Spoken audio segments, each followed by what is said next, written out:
ಮಗನೇ ಶ್ರೀನಿವಾಸ, ಅಮ್ಮ ನನ್ನಿಂದಲೇ ಅಪ್ಪಣೆಯನ್ನು ಪಡೆದುಕೊಂಡು ಮೃಗ ಬೇಟೆಯಾಡುವುದಕ್ಕಾಗಿ ಕಾಡಿಗೆ ಹೋದವನು ನೀನಿದ್ದೀಯ. ಹೋದಂತಹ ವೇಳೆ ನಗುಮುಖ, ಬಂದಂತಹ ವೇಳೆಯನ್ನು ಗಮನಿಸಿದಂತಾಗಿದ್ದಲ್ಲಿ ದುಃಖದ ಮುಖವನ್ನು ಹೊತ್ತಿದ್ದೀಯ. ಅನ್ನ ಹಾರನ್ನು ಸ್ವೀಕರಿಸುವುದಿಲ್ಲ. ಏನಾಯ್ತು ಶ್ರೀನಿವಾಸ? ಅಮ್ಮ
ಮಗನೇ, ನಿಮ್ಮಿಂದಲೇ ಆಶೀರ್ವಾದವನ್ನು ಪಡೆದು ಮೃಗಬೇಟೆಗೆ ಹೋದವನು ನಾನು. ಸರಿ, ಹೋದಂತಹ ಸಂದರ್ಭದಲ್ಲಿ ಓರ್ವಾಕ್ಕೆ ತರುಣಿಯನ್ನು ಕಂಡ. ಯಾರೆಂಬುದಾಗಿ ಪರಿಚಯವನ್ನು ಕೇಳಿದೆ. ತೋಟ ದೇಶದ ಅಧಿಕಾರಿಯಾದಂತಹ ಆಕಾಶರಾಗ ಧರಣಿ ದೇವಿಯ ಮಗಳಂತೆ, ಹೆಸರು ಪದ್ಮಾವತಿ ಎಂಬುದಾಗಿ. ಸರಿ, ಅವಳನ್ನು ನೋಡಿದ ಮೇಲೆ ನನಗಾಗಿ ಬ್ರಹ್ಮದೇವ ಸೃಷ್ಟಿಸಿದನೆಂದು ಹೇಳುವುದಕ್ಕೂ ತಪ್ಪಿಲ್ಲ. ಹಾಗಾಗಿ ಮದುವೆ ಅಂದ್ರೆ ಪದ್ಮಾವತಿ ಎಂಬುದಾಗಿ ತೀರ್ಮಾನಿಸಿದ್ದೇನೆ. ಆದ್ದರಿಂದ ಒಂದು ಉಪಕಾರ ಮಾಡ್ಬೇಕಮ್ಮ. ಈಗಿಂದೀಗಲೇ ತೋಟ ದೇಶಕ್ಕೆ ಹೋಗಿ ಹೆಣ್ಣು ಕೇಳಿ ಬರ್ಬೇಕು. ಮದುವೆ ನೀನು ಮಾಡ್ಬೋದು, ಖರ್ಚು ವೆಚ್ಚವನ್ನು ಭರಿಸಬೇಕಲ್ಲ. ಈ ಸಲ ನನ್ನ ಮದುವೆಗೆ ಸಾಲ ಮಾಡುವ. ಯಾರಿಂದ? ನನ್ನ ಮಿತ್ರನಾದ ಕುಬೇರನಲ್ಲಿ ಸಾಲ ಕೇಳಿದಷ್ಟು ಸಾಲ ಕೊಡ್ಬೋದೇ, ಆದ್ರೆ ಪಡೆದಂತಹ ಸಾಲವನ್ನು ಹಿಂದಿರುಗಿಸ್ಬೇಕಲ್ಲ. ಅಮ್ಮ, ಮುಂದಕ್ಕೆ ಕಲಿಯುಗದ ಆದಿಯಲ್ಲಿ ಏನು ಬೆಟ್ಟಗಳ ಮೇಲೆ ತಿರು ಎಂಬ ಪ್ರದೇಶದಲ್ಲಿ ತಿರುಪತಿ ತಿಮ್ಮಪ್ಪನಾಗಿ ನೆಲೆ ನಿಲ್ಲುವುದಕ್ಕಿದ್ದೇನೆ. ಸರಿ, ನನ್ನನ್ನು ಕಾಣುವುದಕ್ಕೆ ಬರುವಂತಹ ಭಕ್ತರು ಮುಡಿಪು ಎಂಬಂತ ಕಾಣಿಕೆಯನ್ನು ತರುತ್ತಾರೆ. ಇದರಲ್ಲಿ ಬಂದಂತಹ ಅರ್ಧ ಪಾಲು ಹಣವನ್ನು ಸಮುದ್ರ ರಾಜನ ಮುಖೇನವಾಗಿ ಕುಬೇರನಿಗೆ ಸಲ್ಲುವಂತೆ ನಾನು ಸಂತೋಷವಾಯಿತು ಮಗನೇ. ಆದಷ್ಟು ಬೇಗ ಮಕ್ಕಳ ಸಂಧಾನ ಮಾಡಿ ಬರ್ತೇನೆ. ಈ ಮನೆಯಲ್ಲಿ ಶ್ರೀನಿವಾಸ ಕಲ್ಯಾಣವಾಗಲಿ.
ಯಾವಾಗಲೂ ನನ್ನ ಬಳಿಗೆ ಬರುವಂತಹ ಸಂದರ್ಭದಲ್ಲಿ ಸದಾ ಸಂತೋಷದಿಂದ ನಗುಮುಖದಿಂದ ಬರುತ್ತಿದ್ದವನು. ಆದ್ದರಿಂದ ನಿನ್ನ ಮುಖವನ್ನು ನೋಡಿದೆ ಅಂತ ಆದರೆ ಮನಸ್ಸಿನ ಹಸನಗಳಿಗೆ ಮುಖವೆನ್ನುವುದು ಕೈಗನ್ನಡಿಯಂತೆ ನಿನ್ನ ಮುಖ ಬಾಡಿ ಹೋಗಿದೆ. ನನ್ನಿಂದಲೇ ಆಶೀರ್ವಾದವನ್ನು ಪಡೆದು ಭೂಲೋಕದತ್ತ ತಿರುಗಾಟಕ್ಕೆ ಹೋದವನು ತಿರುಗಾಟದಿಂದ ಹಿಂತಿರುಗಿ ಬರುವಂತಹ ಸಂದರ್ಭದಲ್ಲಿ ನಿನ್ನ ಮುಖವನ್ನು ಗಮನಿಸಿದಂತಾದರೆ ಮುಖ ಬೇಸರದಲ್ಲಿದೆ. ಈ ಸತ್ಯಲೋಕದಲ್ಲಿ ಈ ಬ್ರಹ್ಮದೇವ ನಿನಗೆ ಯಾವುದಕ್ಕೂ ಕುಂದುಕೊರತೆಯನ್ನು ಮಾಡಿದವನಲ್ಲ. ಮತ್ತೆ ಯಾಕಿ ಬೇಸರ ನನ್ನಲ್ಲಿ ತಿಳಿದು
ಮೊದಲಾಗಿ ಬಂಧಿಸಿಕೊಳ್ಳುತ್ತಾ ಇದ್ದೇನೆ.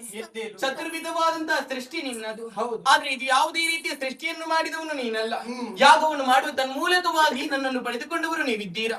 ಯಾವುದೇ ರೀತಿಯ ಕೊರತೆಯನ್ನು ಮಾಡಿದವರಲ್ಲಪ್ಪ. ಆದ್ರೆ ಯಾಕೋ ಏನೋ ಗೊತ್ತಿಲ್ಲ, ಮನಸ್ಸಿಗೆ ಒಂದು ರೀತಿಯಾದಂತಹ ಆಲಸ್ಯ, ಏನಿದರ ಕಾರಣ ಎನ್ನುವ ಹಾಗೆ ನನ್ನಲ್ಲಿ ನಾ ಆಲೋಚಿಸಿಕೊಂಡಾಕ್ಷಣ ಮನಸ್ಸಿಗೆ ಬಂದಂತಹ ವಿಚಾರ ಹೀಗೆ.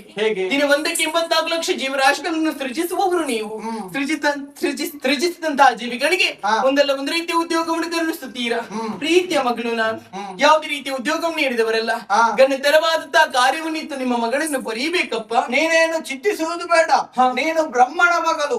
ನಿನಗೂ ಘನವಾದ ಉದ್ಯೋಗವನ್ನು ನಾನು ಕೊಡುತ್ತೇನೆ. ಹೇಗೆ? ಇನ್ನು ಮುಂದಕ್ಕೆ ವಿದ್ಯಾಶಾರದೆಯಾಗಿ ಕಂಗೊಳಿಸು ಮಗಳೇ. ಧನ್ಯೋಸ್ಮಿ. ತುಂಬಾ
ಪ್ರಭಾವತಿ ಬಂಧಿಸಿಕೊಳ್ತಾ ಇದ್ದೇನೆ. ಆಶ್ಚರ್ಯವನ್ನೇ ಕಾಣುತ್ತಾ ಇದ್ದೇನೆ. ಎಂದಿನಂತೆ ನೀವಿಂದಿಲ್ಲ. ವೀರಗಚ್ಚಿಣಿ ಎತ್ತಿ ಕಟ್ಟಿದ್ದೀರಾ, ಕೈಯಲ್ಲಿ ಧನುರ್ ಬಾಣಗಳನ್ನು ಹಿಡಿದುಕೊಂಡಿದ್ದೀರಾ, ಚಂದನವನ್ನು ಅಡರಿಕೊಂಡು ಬಹಳ ಸೊಗಸಾಗಿ ಹೊರಟಿದ್ದೀರಾ. ಆ ವಲ್ಲಿಗೆ ಬೇಡ ಪ್ರಾಣಕಾಂತ.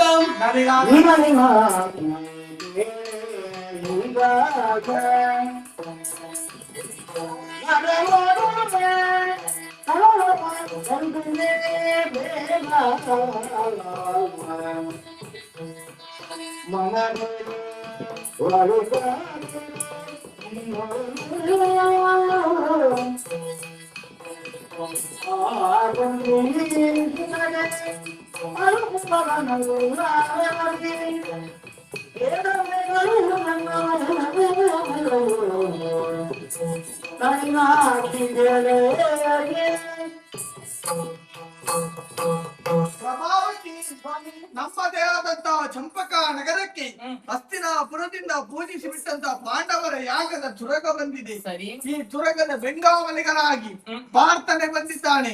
ಪಾರ್ಥನ ಕೂಡ ಯುದ್ಧಕ್ಕೆ ಯಾರು ಸೂಕ್ತ ಎಂದು ತಿಳಿಸಿದಾಗ ಜನಕ ಸುಧನ್ವನೇ ಸೂಕ್ತ ಎಂದು ನನ್ನನ್ನು ನೇಮಿಸಿದ್ದಾರೆ. ಹಾಗಾಗಿ ಪಾರ್ಥನ ಕೂಡ ಯುದ್ಧಕ್ಕಾಗಿ ಹೊರಟು ನಿಂತಿದ್ದೇನೆ. ಅರಸಿ ಕಳುಹಿಸಿಕೊಡು. ಇವತ್ತಿಗೆ ಹೋಗುವುದಿಲ್ಲ, ಇನ್ನೊಂದು ದಿನ ರಾತ್ರಿ ನನ್ನ ಜೊತೆಗಿದ್ದು ನಾಳೆ ಹೋಗುವಿರಂತೆ. ಆದಿದ್ದು ನಿನ್ನ ಇಚ್ಛೆಯಂತೆ ಆಗಲಿ. ಹೀಗೆ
ಅಮ್ಮ, ಮೊದಲಾಗಿ ಲಕ್ಷ್ಮಣನ ಪ್ರಣಾಮಗಳು.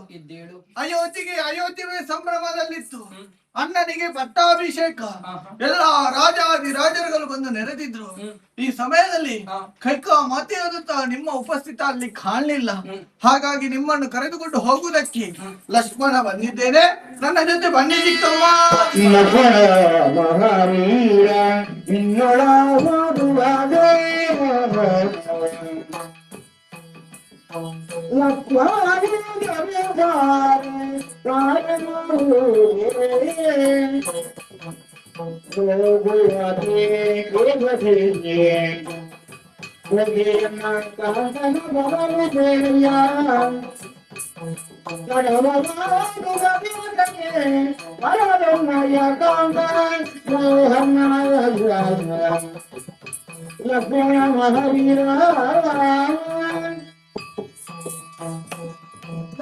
ಮಹಾವೀರ, ಅಯೋಧ್ಯೆಯಲ್ಲೂ ಶೃಂಗರಿಸಲ್ಪಟ್ಟಿದೆ.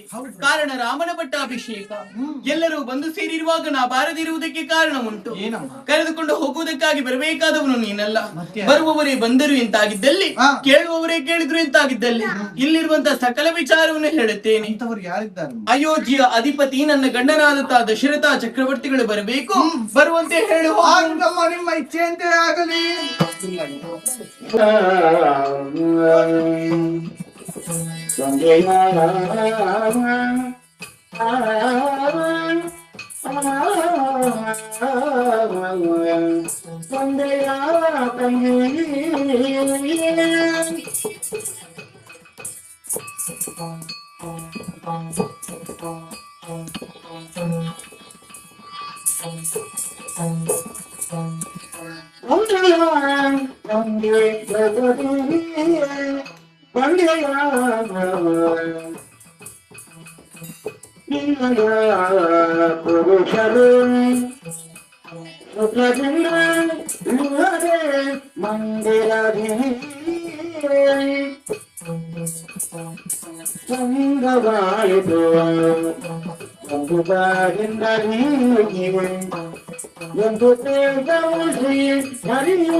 ಮಧ್ಯರಾತ್ರಿ ನಡೆದ ಕ್ಷಣ ನನ್ನ ಬಳಿ ಪ್ರತ್ಯಕ್ಷಲಾಗಿದ್ದೀಯಾ? ಸರಿ. ಈ ಮಧ್ಯರಾತ್ರಿ ನಡೆಯುವುದಕ್ಕೂ ಬಲವಾದ ಕಾರಣ ಉಂಟು. ಏನು? ಹೆಂಡತಿ ಆದಂತಹ ರುಕ್ಮಿಣಿಗೆ ಮಾತು ಕೊಟ್ಟು ಬಂದಿದ್ದೇನೆ. ಹೇಗೆ? ದಿನ 8ರೊಳಗಾಗಿ ಮಗನಾದಂತಹ ಮನ್ಮಥನಿಗೆ ಮದುವೆ ಮಾಡಿಸುತ್ತೇನೆ ಎಂಬುದಾಗಿ. ಸರಿ. 7 ದಿವಸ ಕಳೆದು ಹೋಯಿತು. ಬಾಕಿ ಇರುವುದು ಒಂದು ದಿವಸ. ನನ್ನಿಂದ ಆಗದಂತ ಕೆಲಸ ನೀನು ಮಾಡಿ ತೋರಿಸಬೇಕು ತಂಗಿ. ಅನ್ನಲಾಲಿ ಕಲ್ಲ ಗಣಿಯದ ಮಾತಲ್ಲ ಗಣಿಯದ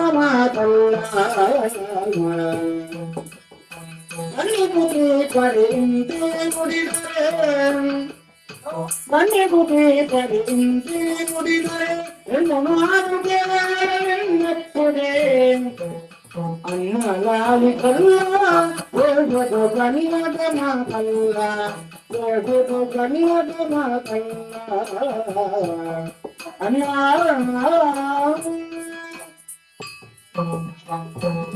ಅಣ್ಣ, ಇಂತಹ ನಿಮ್ಮ ಕಿರಾತ್ರಿಯಲ್ಲಿ ನನ್ನನ್ನು ಸ್ಮರಿಸಿಕೊಂಡ ಕ್ಷಣ ಓಡೋಡಿಕೊಂಡು ಬಂದವಳು ನಾನು.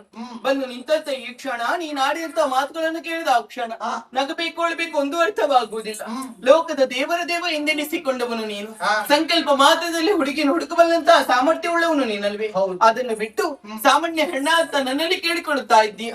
ನಿನ್ನಿಂದಲೇ ಆಗದಂತಹ ಕಾರ್ಯ ನನ್ನಿಂದ ಆಗುವುದಕ್ಕುಂಟೆ. ನೀನೇನು ಸಾಮಾನ್ಯದವಳಲ್ಲ, ಅಗ್ನಿ ಸಂಭವೇ ಯಾಗದಿಂದ ಜನಿಸಿದವಳು. ನಿನ್ನಿಂದ ಆಗದಂತ ಕಾರ್ಯ ಯಾವುದೂ ಇಲ್ಲ. ನೀನು ಹೋಗುವಂತ ದಾರಿಯಲ್ಲಿ ನನ್ನ ಆಶೀರ್ವಾದ ಸದಾ ಇರುತ್ತದೆ. ಹೋಗಿ ಬಾ ತಂಗಿ. ಆದಿತಣ್ಣ